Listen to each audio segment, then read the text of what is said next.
అంటే some artist ఎట్లా ఉండొచ్చిండు దాని గురించి మాట్లాడుకుందాం. సరే, మనకు బ్రిటిష్ పీరియడ్ ఐడియా ఉంది కదా అందరికీ.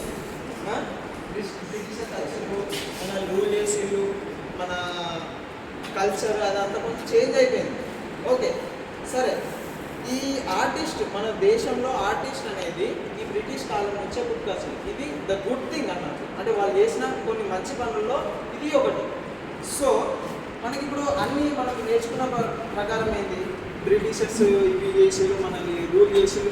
సరే, రూల్ చేసిండు, కానీ ద ఆర్గనైజేషన్ అనేది ఏదైనా ఎనీవే రోడ్లు వేసిండు, మంచి మంచి డ్యాన్స్ కట్టిండు, ఇట్లా కూడా మాట్లాడుకోవచ్చు కదా, ఎవరు మాట్లాడరు.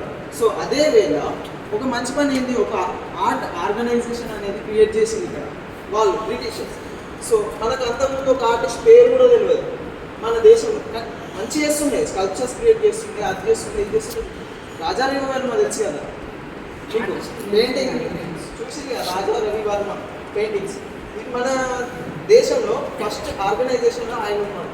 పెయింటింగ్స్ కంపెనీ పెయింటింగ్స్ తరఫు నుంచి ఆయన పెయింట్ చేసింది అన్నట్టు.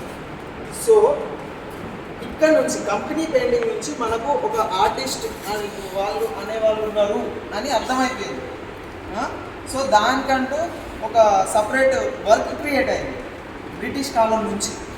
అంతకుముందు మనకు అంత వర్క్ లేదు, అంటే వీళ్ళు చేస్తారు వాళ్ళు చేస్తారు. ఇప్పుడు ఒక వర్క్ ఉంటుంది, దాని కింద ఇప్పుడు నా వర్క్ అక్కడ చూస్తారు, చూసినప్పుడు సాయి కిరణ్ అన్నారు, ఎవరో తెలియదు కానీ సాయి కిరణ్ నా పేరు గుర్తుంటుంది కదా, అక్కడ వర్క్ చేసినప్పుడు సాయి కిరణ్ వీళ్ళు ఎవరు క్యూరియస్.